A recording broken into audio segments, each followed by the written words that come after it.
मेरा नाम डॉक्टर मुख्तार है। आज जो हमारा टॉपिक है, हमने पिछली वीडियो में आपको थोड़ा सा बताया था कि लिवर डिजीज़ इन प्रेगनेंसी के बारे में एक ओवरव्यू दिया था कि कौन कौन सी डिजीज़ होती है। तो आज हमारा जो वीडियो है मेनली है वो लिवर डिजीज़ इन प्रेगनेंसी की एक है कंडीशन जिसको बोलते हैं इंट्राहेपेटिक कोलिस्टेसिस ऑफ प्रेगनेंसी या ऑब्स्टेट्रिक कोलिस्टेसिस बोलते हैं। तो उसमें क्या होता है कि अमूमन ये देखा गया कि औरत को खारिश होती है।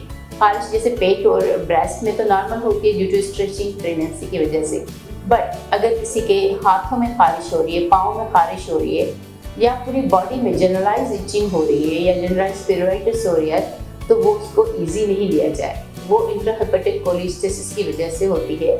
एक ख़ास कंडीशन है जो सिर्फ प्रेगनेंसी हार्मोन्स की वजह से होती है और उसका जो है ना एक बेबी पे या माँ पे इफ़ेक्ट है। तो इसको बड़े बूढ़े ये कहते हैं कि नहीं प्रेगनेंसी में तो खारिश होती है, इसमें कोई परेशानी की बात नहीं, ऐसा नहीं है। अगर आप सिर्फ आपको जनरलाइज पिरोराइटिस से या खारिश है हाथों में, पाँव में, खास करके जो आखिरी 3 से 4 महीने प्रेगनेंसी वाले होते हैं, लेट ट्राइमेस्टर, हर ट्राइमेस्टर प्रेगनेंसी में ये होती है, उसमें अगर किसी को खारिश ऐसी जनरलाइज होती है तो फिर हम उसको लिवर एंजाइम्स करवाते हैं और उस कंडीशन को हम देखते हैं कि ये कंडीशन है कि नहीं है। इसको ज़रूर एक्सक्लूड करना चाहिए। अगर वो उसके नहीं है तो फिर हम किसी और तरफ चलाते हैं, मगर ये मेनली प्रेगनेंसी में होती है, 3rd ट्राइमेस्टर में होती है और जनरलाइज पिरोराइटिस होती है। इसमें आपको जॉन्डिस नहीं होता, पीलिया नहीं होता। इसका साइन नहीं है कि भाई लिवर डिजीज़ है तो पीलिया हो जाएगा, नहीं, इसमें पीलिया नहीं होता, बल्कि इसमें आपको एक जीन है, ये जेनेटिक प्रीडिस्पोजिशन होता है। उसमें क्या होता है कि B4C4 के नाम से एक जीन है जो इसमें चेंजेस आती है, एक प्रोटीन है उसमें चेंजेस आती है, उसमें आती है वो जो लोग जो है ना इस डिजीज़ से प्रीडिस्पोज होते हैं। जैसे उसको प्रेगनेंसी होती है, एस्ट्रोजन लेवल हाई होता है, तो एस्ट्रोजन की सेंसिटिविटी उन लोगों में ज़्यादा होती है, जिसकी वजह से इंट्राहेपेटिक कोलिस्टेसिस प्रेगनेंसी होता है। तो जब प्रेगनेंसी एंड हो जाती है तो ये खुद ब खुद सेल्फ लिमिटेड है, ख़त्म हो जाता है आहिस्ता आहिस्ता विद टाइम। मगर इसको अगर डायग्नोस नहीं किया गया तो इसका माँ से ज़्यादा बच्चे पे इफेक्ट होता है। अब ये किन किन लोगों में ज़्यादा होती है, ज़रूरी नहीं कि हर प्रेग्नेंट लेडी को। जैसे मैंने आपको ऑलरेडी बताया कि जेनेटिक प्रीडिस्पोजिशन जैसे फैमिली में चल रहा है, उसकी मदर को होगा, सिस्टर को होगा, खाला को होगा, और जेनेटिक मटेरियल उसका जो है वो यूजुअली तो हम जेनेटिक मटेरियल टेस्ट नहीं करवाते, बट ये देखा गया है कि BC4 की जीन की चेंज की वजह से या प्रोटीन चेंज की वजह से ये हाइपर सेंसिटिविटी एस्ट्रोजन हो जाती है। तो उसमें ये पेशेंट, और दूसरे जिसको 2 या 3 बच्चे पेट में हैं उसमें ज़्यादा होता है, इडियोपैथिक होती है विदाउट किसी रीज़न, उसके भी हो जाती है। तो अगर प्रेगनेंसी के लास्ट 3 महीनों में किसी को जनरलाइज्ड इचिंग है, खारिश है हाथों में, पाँव में, टांगों पे, तो उसको इंट्राहेपेटिक कोलिस्टेसिस के लिए बिल्कुल वर्कअप करना चाहिए। उसके लिए हम क्या करते हैं, उसके लिवर फंक्शन टेस्ट करवाते हैं। लिवर फंक्शन टेस्ट में एलिवेटेड आते हैं। पेशेंट्स को ऐसा नहीं कि उसका इलाज है, उसका इलाज नहीं है, उसका इलाज है।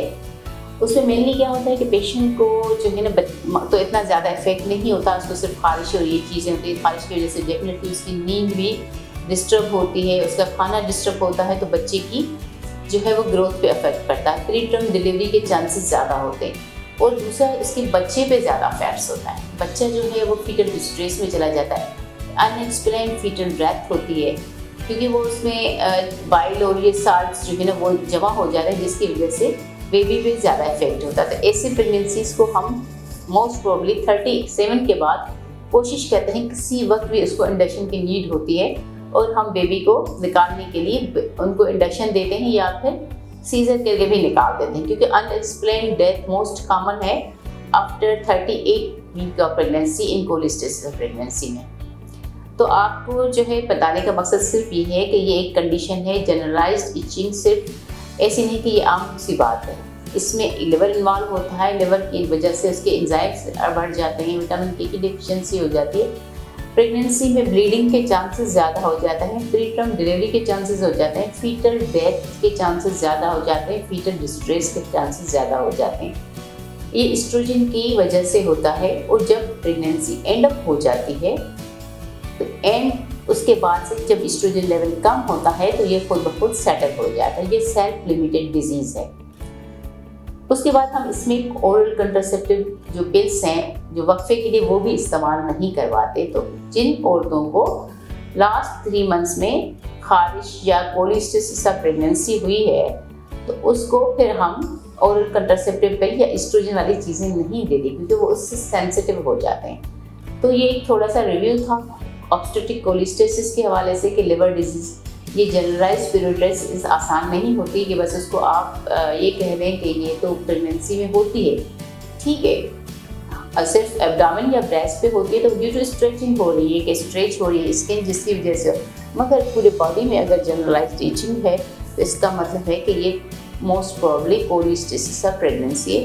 तो इसका वर्कअप करना चाहिए, इसका इलाज भी है, उसके लिए हम कुछ ड्रग्स देते हैं, पेशेंट को फॉलो करवाते हैं, बच्चे की दिल की पट्टी बार बार करवाते हैं, उस पर मॉनिटरिंग करते हैं कि कहीं बच्चे की तरफ ज़्यादा नुकसान होता है, माँ से ज़्यादा बच्चे को नुकसान होता है क्योंकि वो अनएक्सप्लेन्ड डेथ की तरफ चला जाता है, प्रीटर्म डिलीवरी की तरफ जाता है। तो अब मेरे ख्याल से आज इतना ही काफ़ी है, उसके लिए थोड़ा सा ओवरव्यू देना। अगर किसी को जनरलाइज खारिश या कुछ ऐसी है लास्ट ट्राइमेस्टर प्रेगनेंसी में तो अपने गायनेकोलॉजिस्ट या ऑब्स्टेट्रिशियन से बिल्कुल रब्ता करें और इस बारे में बिल्कुल सोचें कि कहीं ये ऑब्स्टेट्रिक कोलिस्टेसिस प्रेगनेंसी तो नहीं है। Thank you.